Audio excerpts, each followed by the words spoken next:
You're listening to episode 59 of the Confident Writer podcast with Jane Pike.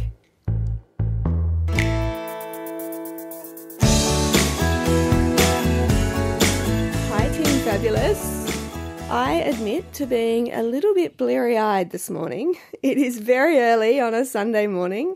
I have my trusty coffee in hand, and it's been kind of one of those weeks where my little people have been unwell, and so schedules have been rearranged and things have been dropped and sleep has not been had to the extent that one might like it to be had.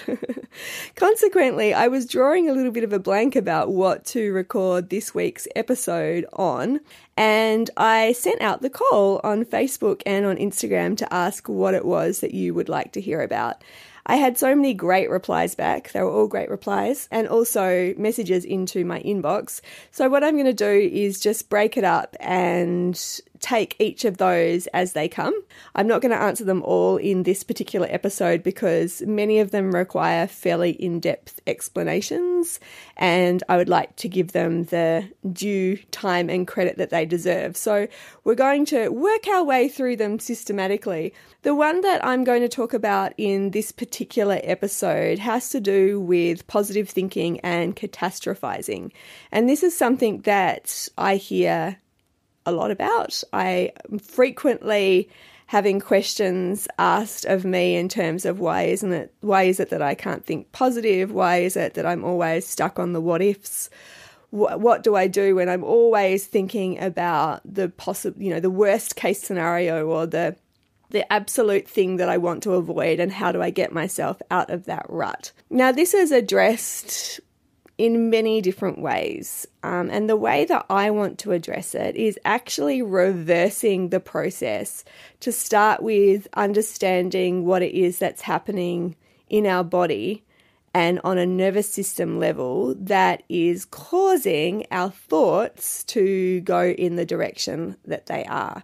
Now, why this is different from most of what I read about these types of questions or challenges is that we're addressing it from the bottom up rather than the top down, in that most of the articles and research that I have come across talks about how to influence the mind, how to strengthen the mind, how to retrain your thoughts to think more positively, and so on and so forth. And while there is value in that, absolutely, I am, like I said, wanting to attack it from a slightly different angle because I think that beginning at that place doesn't allow for sustainable change and also doesn't really equip us with a understanding of what it is that's happening below the surface, which is ultimately where everything is stemming from. The other understanding or kind of like topic that I want to throw in that I think is really related is this idea, or this, I don't even know if it's an idea. I'm not quite sure what the right word here is. Predisposition, if you like, and all of us have this to some extent, which is we've been trained to believe that discomfort is something that we need to immediately move away from or get rid of, and that the aim is actually to always be moving towards comfort, always be moving towards ease, or always be feeling a degree of ease. And when we feel those things, so when we feel comfortable, when we feel easeful, when we feel like things are good, if you like, then we know that we've got something right or we're in the place that we should be. So we're on this constant quest for things to feel good. And what that does is often remove us from the ability to actually discern and understand the reality of our present moment and the information that is providing us with. But it also is really disempowering because it's completely unrealistic. I'm sorry to be the one to broach that to you if you haven't heard about it before, but the idea of always feeling good denies the beauty that comes with navigating that growth edge. And often that growth edge feels really uncomfortable. Like, it's not a place where you're like, oh, this is super easy, let's hang out here, and this is what increasing your capacity is all about, right? It is about being able to expand your ability to stay in the discomfort without abandoning yourself, without feeling the need to move into a response where you numb down sensations or emotions, or you feel the need to flee, or the experience, the energy of the experience becomes bigger than your body, so that you are no longer feeling like you have a choice about where to direct it. Now, that said, this also stands true for what we might typically associate with good feeling. So many of us have a huge amount of trouble holding good experience or staying with good experience. So if you think about even your ability to hold space for a compliment, your ability to marinate in something that's gone well before feeling like you need to get on to the next thing, your ability to celebrate, for instance, equates to that same ability, that same capacity. So when we're talking about expanding our capacity to hold discomfort, we're also talking about our capacity to hold a level of activation that comes about with things going right as well. And those two polarities tend to be, what's the word I was looking for there? I'm losing lots of words this morning. They tend to be dependent, they tend to equate to each other. So there's like this sliding scale of like, if you have a limited capacity in one area, then that tends to correspond to the same in the other area. They grow in relationship to each other. The other conversation that I think relates to this one is the importance of being able to uncouple or pass apart activation in the body from feeling like you're physically under threat or in peril. And this is a huge conversation that I think I'm going to have a spotlight session around, the decoupling of those two things. Because what typically happens is that we have a very low tolerance for holding activation in the body.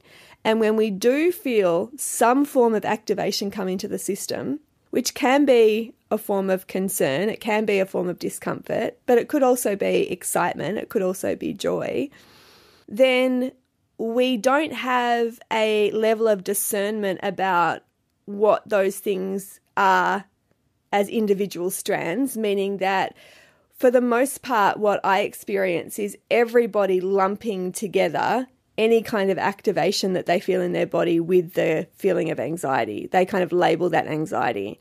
And then the physical experience of that means that when we feel that come into our system as feeling, as sensation, as activation, automatically we go to a place of feeling like we are physically under threat.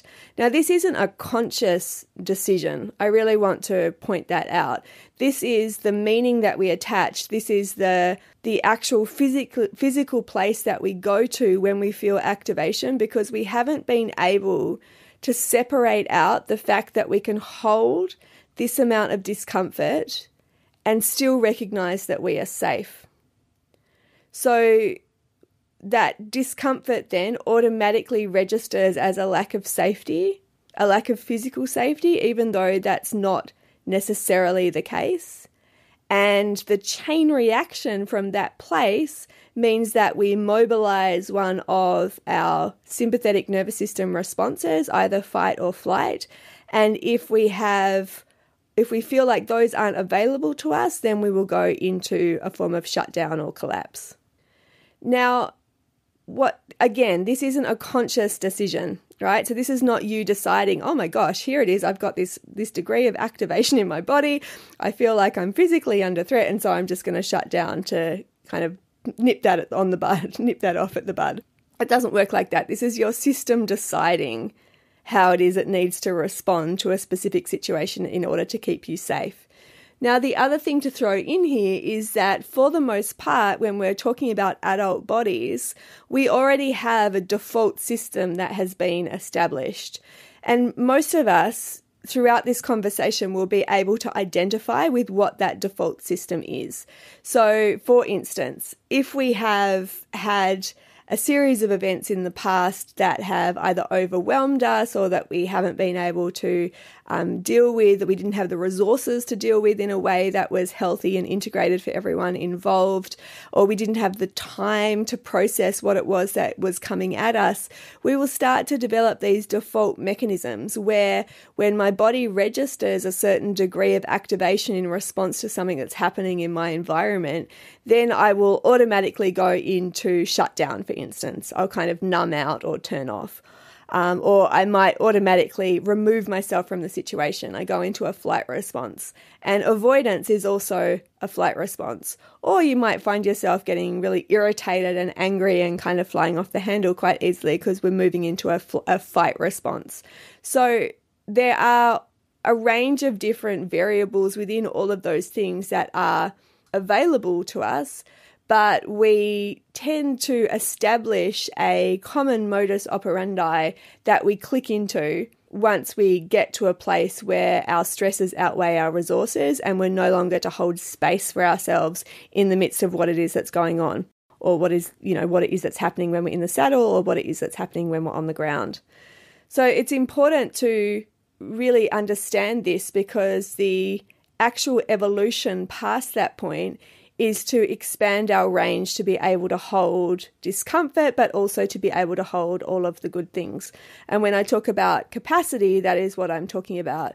The ability to stay with yourself, to not abandon yourself, to stay connected to your environment, to stay connected to your horse without your system defaulting to one of these pre-programmed responses that it feels like is your only option to keep you safe.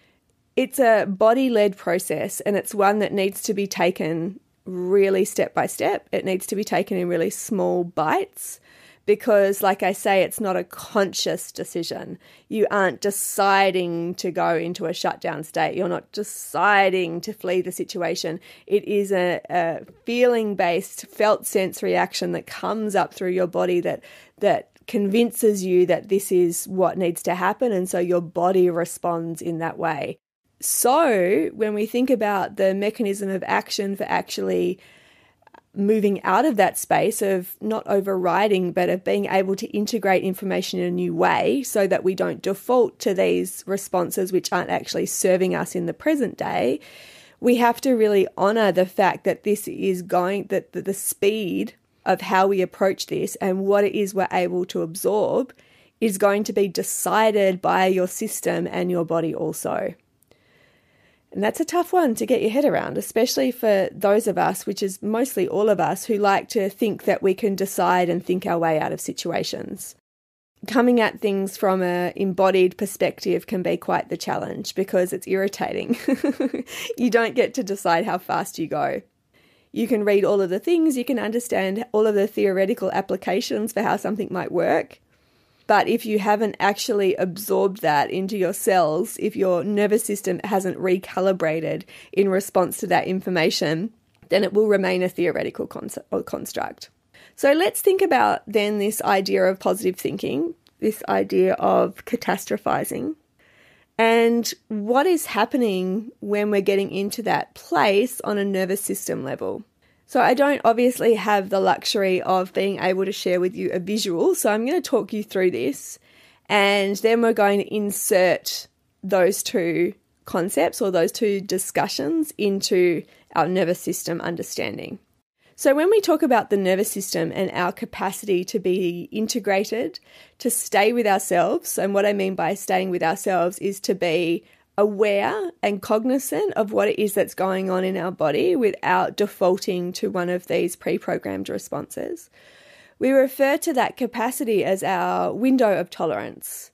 Tolerance can be a little bit of a problematic word. That's the word that is generally offered forward as part of this discussion in the mainstream, but we could also think about it as our window of presence, or our window of dignity, or our window of integrity. Those are words that I really love using in relation to this discussion. So when I'm in my window of presence, that means that my resources outweigh my stresses, And I'm able to stay grounded, stay centered, stay connected to my own sense of dignity and self-worth in the midst of what it is that is going on. Now, that doesn't mean that things can't be challenging or things aren't really tough, but it means I don't have to leave myself in the midst of that. I'm able to handle whatever level of activation comes into my system and process it in a way where the feelings and sensations and emotions don't get bigger than my body. So I have a choice about where to direct that energy and how it is I'm going to resource myself to move through to the next stage or decide the next best thing for me and my horse in that particular situation. Now, as I move up towards the edge of my window of tolerance, the body responds in a couple of different ways under threat. Now, what I want to highlight here is we are talking about how our system responds to something that it feels like is potentially threatening to our safety. There are also positive or positive's not the word I really want to use here, but let's use it. Positive manifestations or positive versions of each of these states. So there are positive sympathetic responses. There's positive dorsal vagal, which is the bottom half of the scale responses. But for the sake of this, we're going to talk about what happens when our body or system senses that something is not quite right. So when I get to the edge of my window of tolerance, there is a couple of different options that I ultimately like to defer to as we move up the chain of activation. The first one is to fight. So fight is obviously mobilizing your agency to defend yourself in the situation that you're in. Now, we might think of that purely on physical terms, but it also can be mobilizing your voice. You know, it's also mobilizing a sense of something in you that actually approaches or moves towards whatever it is that you think is potentially threatening and allows you to do what you need to do to assert yourself and maintain safety in that situation. If that feels like it's not an option, then we move to flight. And flight is to move away from the threat, right? So flight is anxiety. That is a flight response. That is asking us to move away from whatever it is that is happening. We want to avoid whatever it is that's happening. Now, if that's not available to us, then we go to the other end of the scale, which is to go into shutdown or collapse. And within each of these strands of action, it's all existing on a continuum, right? So we're talking about this in very rudimentary, very general terms. But I want you to get a kind of idea about how the nervous system functions in a survival-based situation or in a situation where it deems that there needs to be some kind of protective action taken for us to feel safe or to be able to get through this situation in the best way possible. So that's kind of like a general, very, very general breakdown of how we operate. So when we are approaching the edge of our window of tolerance, or when we are actually in a place of sympathetic activation, so we've moved into that fight-flight response, what we're doing is we are moving away from the part of our brain that allows us to stay plugged into logical and rational thought, that allows us to think through a situation, that allows us to access all of the options that are available to us, and really think about what it is that might have happened in the past, for instance, that could inform how it is we decide to move forward right now, or just different experiences that we can draw on that really allow us to make an informed decision about how to move forward. So this is coming, if you put your hand on your forehead above your eyebrows, this is the part of the brain, that prefrontal cortex, that we are plugged into when we're inside our window of presence. We have this higher wisdom available to us. Now, when we move into sympathetic activation, we're not really interested in thinking things through. At that point, we are operating from the smoke alarm part of our brain, where we are looking out for threat and we are becoming quite fixed in our focus in terms of we're not really interested in assessing all of the options. We are becoming very specific about what it is that's concerning us, and as a consequence of that, very specific about how it is that we're going to move away from it. The issue becomes that a lot of us are actually functioning from a place where we are either permanently teetering on the edge of our window of tolerance or in a state of chronic sympathetic activation or chronic collapse. And when we're in that place, we are operating from the part of our brain that is always looking out for danger. Its role is to consider threat and safety at all times. And why this is important is because if you are not in a place where your nervous system is being allowed to settle, if your baseline is not one where you are regulated, and regulated itself is kind of a funny word as well, but let's think about it as responsive. If your nervous system isn't moving through levels of activation but also levels of settling, then we get stuck in this activated place, right? Your nervous system is stuck on high alert. The smoke alarm is constantly going off.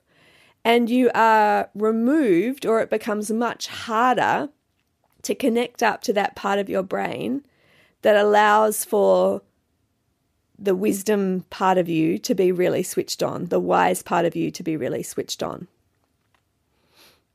When we think about a responsive nervous system, what is it that we mean by that? A responsive nervous system doesn't mean that we're constantly in a state of drinking pina colada by the pool. It means that I am responsive, appropriately responsive to what it is that is happening in front of me. So that if I need to mobilize and defend myself, I can do that. But if I am in the absence of anything that requires my attention of that sort, I can relax and rest also. So I'm switched on when I need to be. I'm switched off when I need to be. I have the right parts of my nervous system switched on at the right times and the right parts switched off at the right times. So we can think about that balance, that natural regulatory function happening. Most of us have got into a place where we're actually not operating at a responsive level. We're either stuck in a place of high alert, where we feel ourselves constantly switched on, constantly navigating this undercurrent of anxiety or concern, or we're in a place of collapse where we feel kind of numbed out, we're lacking motivation. We might identify with kind of a low-grade depression or like blahness, and we can't really get it together. Our sense of self-worth is kind of plummeting as well. That all exists around this state of collapse. And the other possibility, which is very common as well, is that we pendulate between the two, meaning that we swing between this high activation state where we're feeling like, oh my goodness, what is going on around me? I'm feeling constantly worried, concerned, and then down to this place of just exhaustion and collapse. And we go between those two places. But we're never resting in the middle. We're never resting in this responsive place. I'm hoping that you're starting to see the connection, right? So then let's think about what it means to be positive, right? And I think this is actually a problematic way of looking at life. Our goal in life is not always to be positive. To my mind, it is to be responsive. So that if I'm required to actually respond to a situation with a degree of appropriate anger or mindful anger, if I am required to actually defend myself, I'm able to do that. And that is responsive, yeah? It may not be what is traditionally viewed as positive, but then oftentimes I think that what is happening is that we are desiring comfort, desiring ease at the expense of what it is that is actually showing up in our reality. So that if we are getting this message, we're feeling a certain way as a result of a situation that we're in, as a result of a relationship that we're in, it's very easy to attach ourselves to the potential that we see in that situation, the potential of a relationship, the potential of a person, the potential of a horse, for instance, the potential of this, whatever it is that's going on. And when we attach ourselves to the potential and we think about things in a really positive way, then we remove ourselves from being truly present to the reality of what it is that's coming at us. And that reality allows us that ability to stay plugged into our reality and to have a responsive nervous system where our intuition, our instinct, our felt sense reality is given as much credence as the meaning that we attach to something, which at the moment isn't happening as a general speaking term. Then we can say, then we're allowed to actually respond to the situation in front of us with whatever it is that is required to keep ourselves safe and to be able to understand the messages that are being presented to us in the moment. In the quest to always avoid discomfort, in the quest to always be positive or to always look on the bright side of life, that we can miss really important elements that are in front of us. And it can get into a toxic situation where we're actually really incongruent with what it is that's going on, where we have this idea of what it means to be a good person or a positive person. So I'm not suggesting these are ill-intentioned, but what I am suggesting is it's completely unrealistic. To be positive all the time is kind of to move towards that Pollyanna approach and to always be looking, with the spoonful of sugar, which is, I hope that I'm articulating this correctly. I'm not suggesting that you want to be like depressed or angry or anything like that. But what I am suggesting is that it's okay to sit with the reality of your experience right now and integrate that so that everything is able to be taken on board and assessed for the benefit of you and everyone around you. And sometimes that's an uncomfortable experience. Sometimes that doesn't feel all shiny. Yeah? So it's really important. Anyway, I'm kind of getting off track. Let's go back. So what I think is really important to understand is that if we're in a place of dysregulation, if our system is in a place of dysregulation, then your thoughts are going to mirror where it is your system is sitting. If you are in a dysregulated place, if you're in a place where the smoke alarm part of your brain is the one in the driving seat, you are not going to be able to access a feeling or a thought of positive possibility, or if you do, it will be fleeting.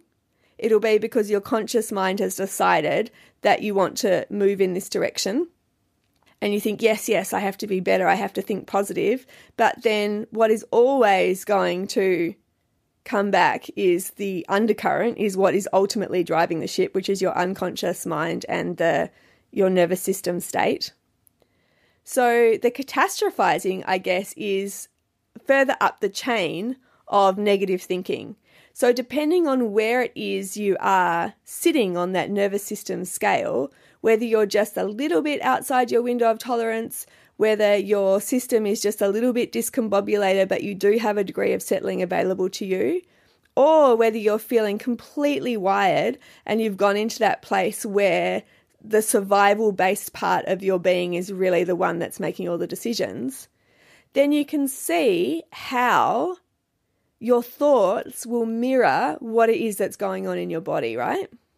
And then if we're approaching a situation or feeling with a degree of urgency, so if we feel discomfort or if we feel concern and we want to get rid of it and we want to get rid of it as fast as we can, chances are that feeling-based place or that place that you're in is going to stay longer because you're approaching it from a place of dysregulation. And so you're going to perpetuate what it is that you're feeling.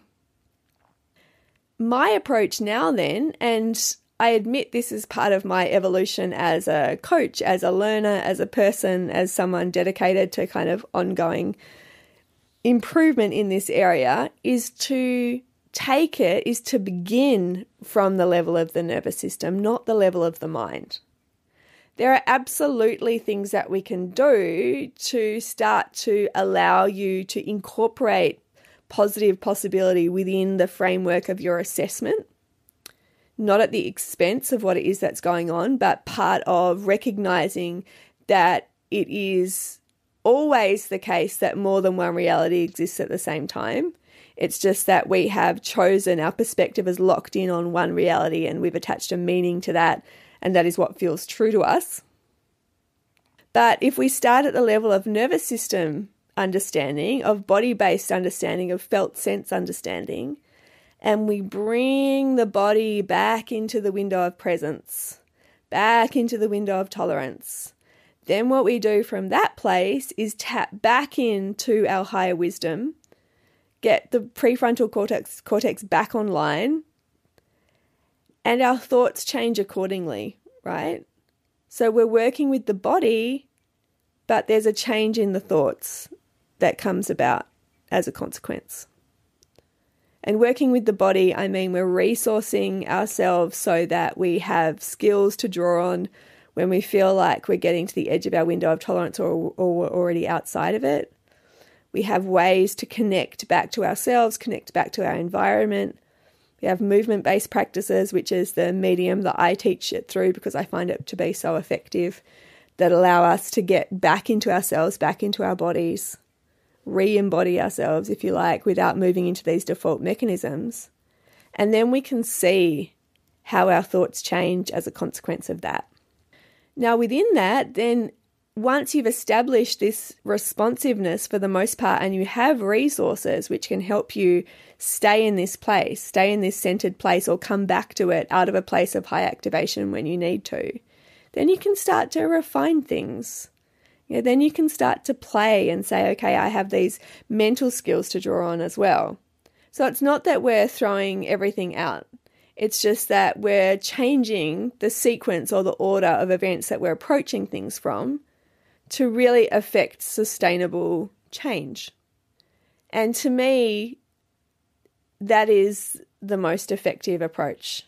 That is the only approach, really, because if we're trying to work at the level of the mind, when the nervous system is dysregulated, you're only ever going to get so far, or it's only going to be effective for as long as you're consciously thinking about it.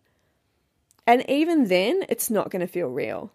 You know, if you've tried to think positive, but your body is like screaming at you, it doesn't feel, you feel like a real fake, you feel like a real fraud. And our horses can sense this. They pick up on it from a mile off. That's the whole fake it till you make it thing. It kind of, it throws you out of alignment with yourself. It's incongruent. And our horses are always, they're master perceptors of knowing whether our thoughts, our feelings, and our actions are actually lining up. So I hope that explanation is illuminating to an extent of why we might think of this as a bottom-up approach. Why catastrophizing and feeling like you're always focusing on the negative is not necessarily the product of a really weak mind or you not having mental strength. It's just that your nervous system is in a place where that feels like the most intelligent way to think about things. You're looking out for the danger because your nervous system is in a place where it's perceiving all the time or stuck in a mode where that's what its channel is specifically designed to do right there. So we need to bring some gentle ease back. We need to bring some responsiveness back. We need to allow for some settling, allow for some integration to happen so that the thoughts and the mind soften and we're allowed to bring in some different modes of awareness that allow us to see a broader range of possibility. And I think that's what I prefer as opposed to positivity. To be able to hold different realities at the same time, to allow space for them and to allow yourself to be informed by them so that you can decide the best course of action from that moment forward. Let me know what you think. This is the work that we're doing all of the time. It's a huge part of Joyride. Responsiveness, regulation, that's really where my focus is these days in the work that I do. And then moving down to this layer of refinement where we start to decide how it is we want to intentionally use the energy that's presenting.